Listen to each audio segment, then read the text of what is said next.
Okay, so in this video I'm going to have a look at the Applied Maths Higher Level Sample Paper for 2022-2023, question 7. So we have a bungee jumper of mass 75 kilograms, jumps from a height of 35 meters above water. The jumper is tied to an elastic rope of natural length 12 meters and elastic constant 100 newtons per meter. Derive an expression for the work done when the spring of elastic constant k newtons per meter is stretched by x meters. Okay, so we have our force equation here. Force is going to be equal to the constant, the elastic constant, times the distance by which the spring is stretched. What we really need to do is just integrate this function here. That'll give us the work done. Now I'm just going to explain why that's the case. If you're okay with that, you can just skip this section. Okay, so this is our force distance graph. So this is force here in newtons on the y-axis, and this is the distance here in meters. Now in this particular case we can see we have a constant force. So the work done, as we know, the work is equal to force times distance. Let's say x in this particular case. Well, actually it's going to be x cos theta.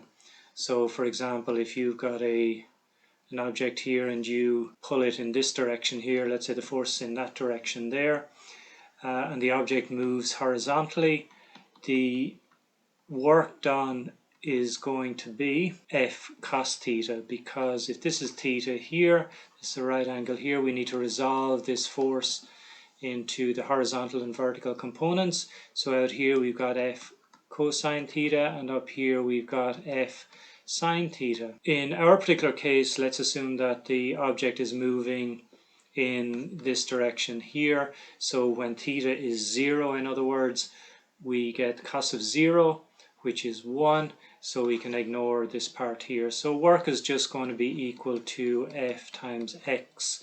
Now in this particular case, you can see that, let's say our distance is out as far as here, I don't know, it could be 10 meters or whatever. We'll call it x again, but let's say it's out as far as here.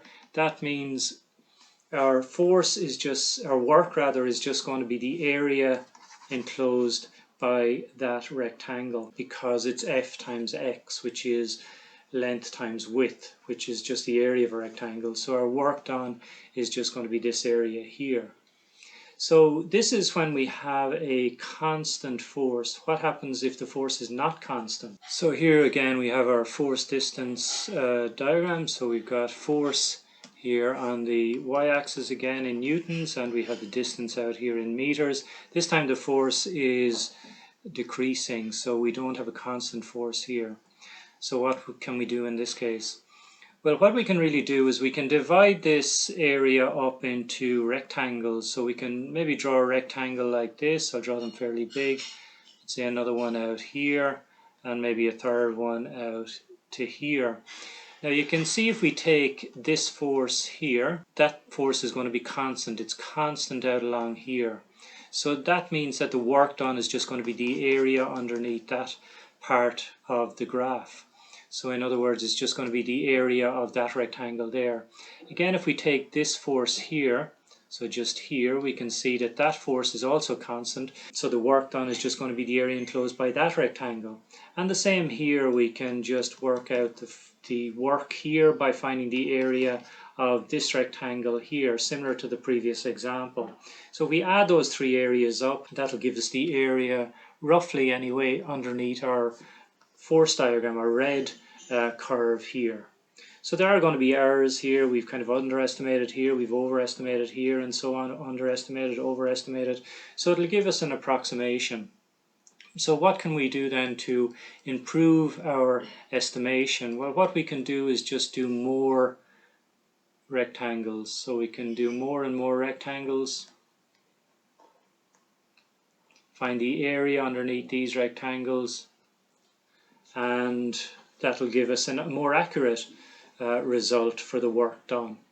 So the more of these that we do, the more accurate it's going to be, the more we reduce the error. So really what we can do is increase the number of rectangles out to infinity, if you like, and find the area of all of an infinite number of rectangles.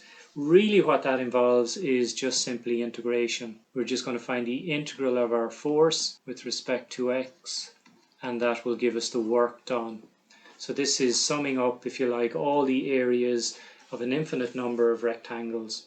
But it not only works if we have this kind of line here, this kind of linear line from our y to our x-axis, but it will also work if our force is, varying. All we've got to do is find the integral between here and here, and that will give us an accurate area underneath the curve, and that will give us the work done.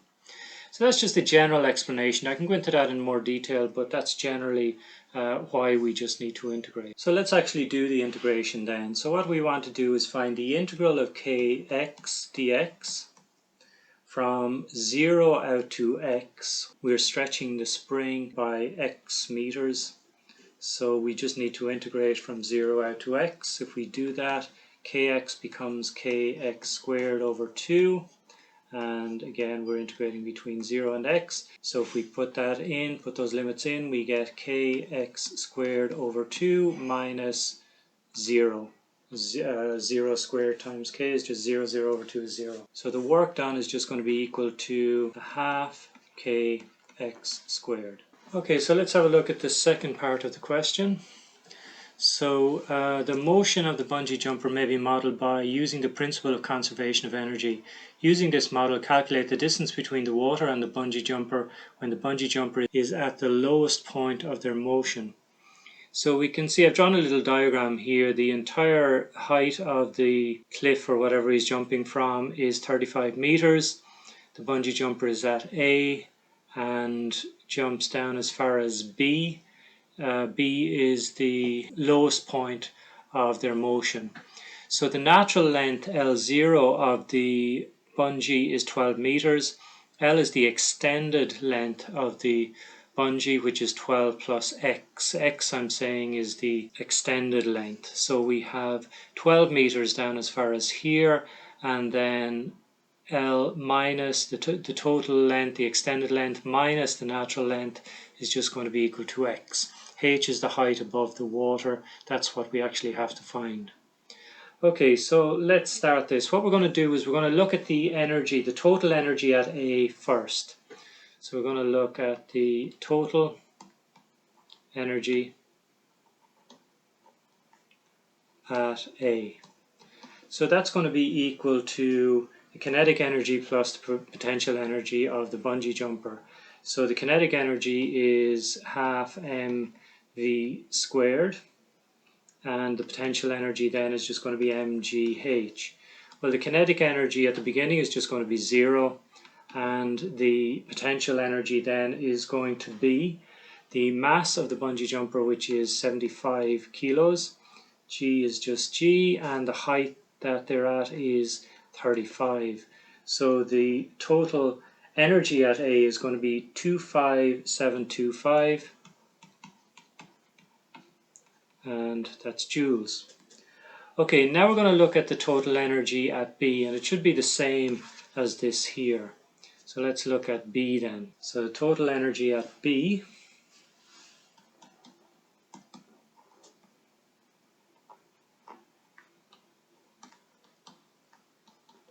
so that's going to be equal to 25725 as well, and that's going to be equal to the kinetic energy at B, so that's just going to be half mv squared. Well, we could call this 1 and this 2 if you like. Here we've got the potential energy as well, so that's going to be mgh, and we've also got the stored energy, if you like, in the bungee.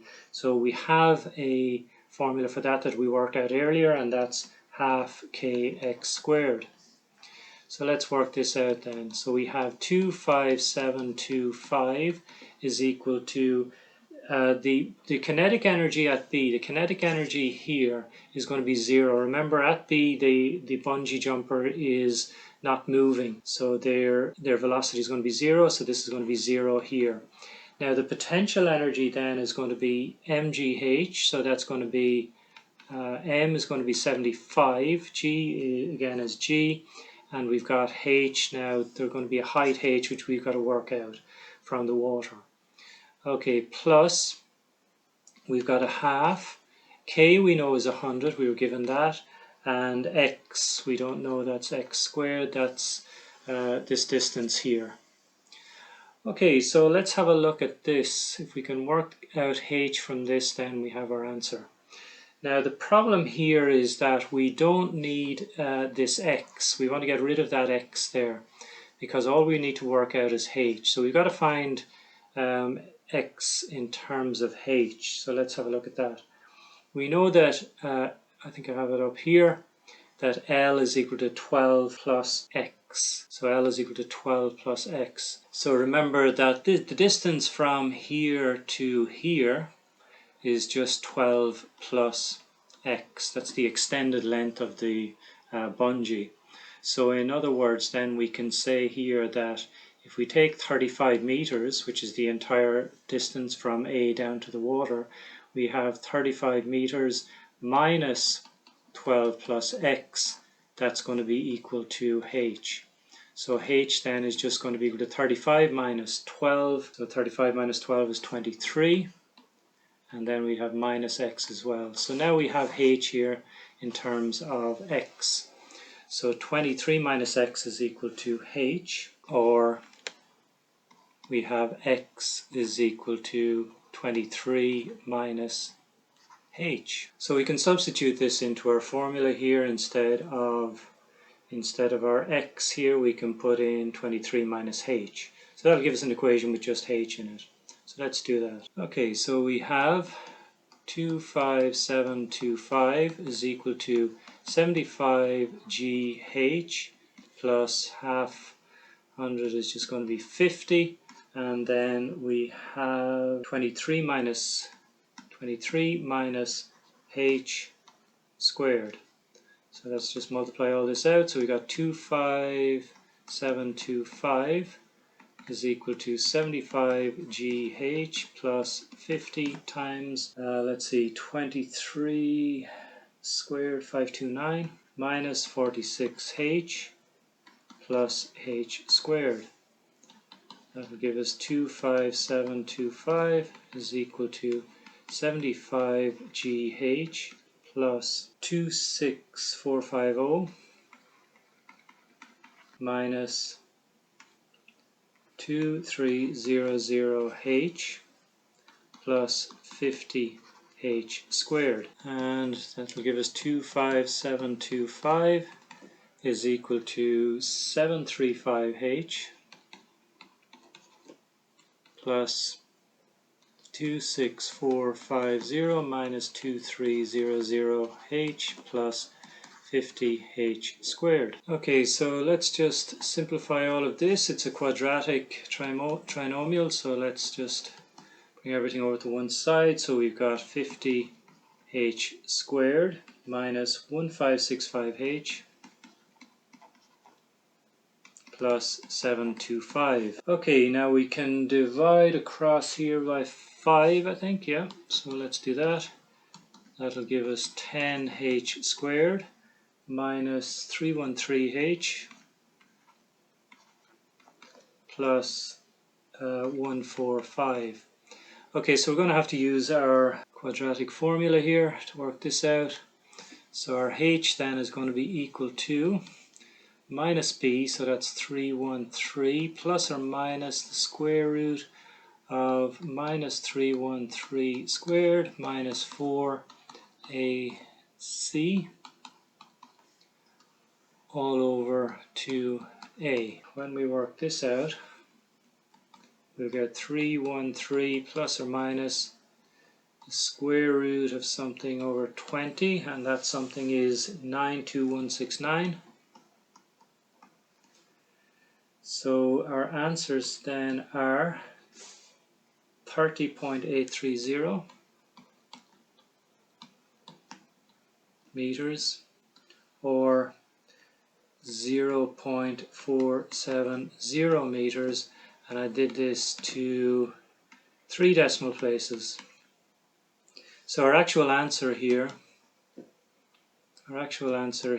is going to be 0.470 meters. The reason for that is because if we take our answer of 30.830 meters, we're saying there that h is 30.83 meters. That's not really possible because the natural length of the bungee is 12 meters. if you take 35 meters minus 12 meters, you get 23 meters, which means H has to be a maximum of 23 meters. So that answer is not possible, so our actual answer is 0.470 meters. Okay, so let's move on to the next question. A small, smooth, movable disc D of mass 0.2 kilograms rests on a light, inextendable string. One end of the string is connected to block B of mass 4 kilograms, which rests on a rough plane inclined at 30 degrees to the horizontal. The other end of the string is connected vertically to a fixed point. The coefficient of friction between the block B and the inclined plane is 1/10. When the system is released from rest, D moves upwards with acceleration A. The tension in the string is T. Show on separate diagrams the forces acting on block B and disc D while they are moving. Okay, so I've done that already here. This is D here. We know that its mass is 0.2, so it's the force down its weight is 0.2 G. We have well, they're the same string here, but tension is going to be T here.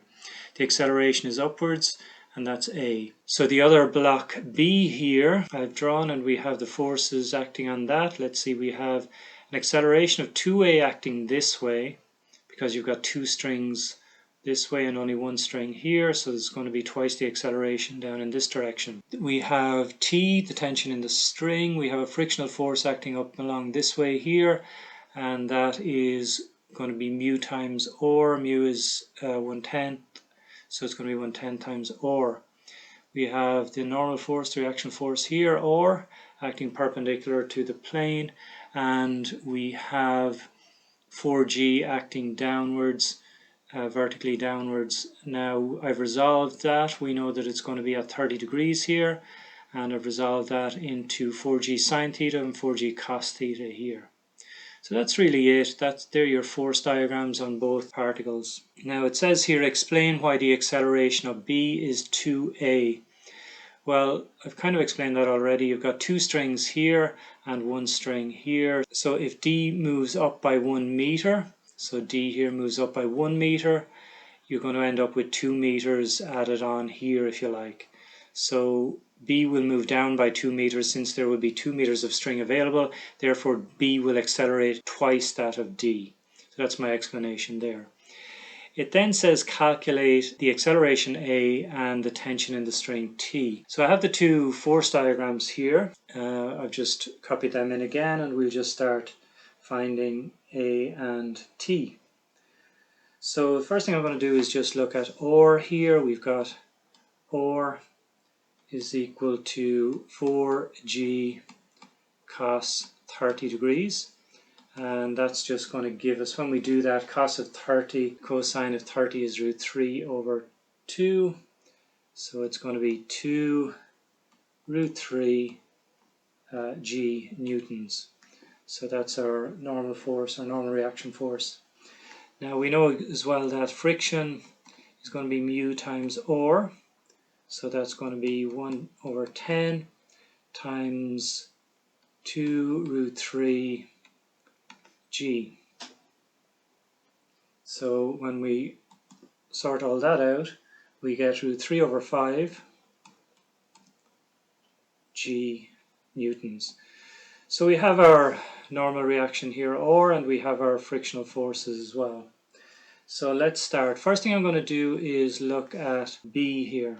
Just going to look at B. So with B we have, let's see, it's going to move down, so we've got 4G sine 30. 4G sine 30 minus the tension and minus the friction. And that's going to be equal to its mass, which is 4, times its acceleration, which is 2A.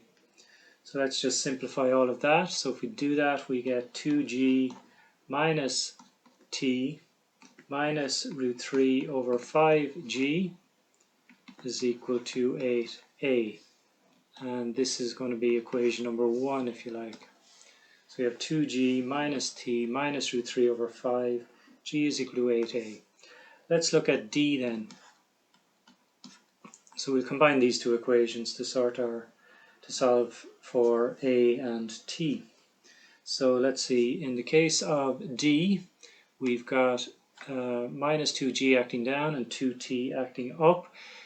D moves upwards, so it's going to be 2t. It's going to be 2t minus 0.2g is equal to its mass times acceleration. So its mass is 0.2, its acceleration is a. So that's really equation number 2. So I'm going to combine these two equations to work out a and t. I'm going to take equation 1, first equation. I'm going to multiply that by 2. So if I do that, I will get 4g minus 2t minus 2 root 3 over 5g, and that's equal to 16a. So let's just add these two equations. So the two t's here will give us 0 plus 2t minus 2t, and we should end up with 3.8g minus 2 root 3 over 5g is equal to 16.2a. So we can see we have everything there except the a, so we can work out what a is.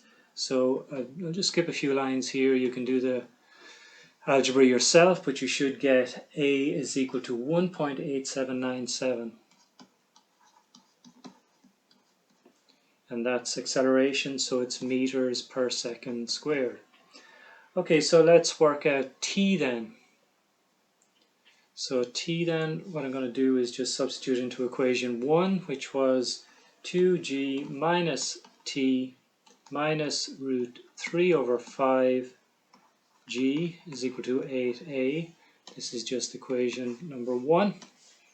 Let's substitute in a then. So we have 2g minus t minus root 3 over 5g is equal to 8 times 1.8797. So again, it's just a lot of algebra, a lot of manipulation, and just get the t on its own down here, and you'll get the tension in the string being 1.1676 newtons. So our two answers are this one here and this one here. And that's really it for question 7.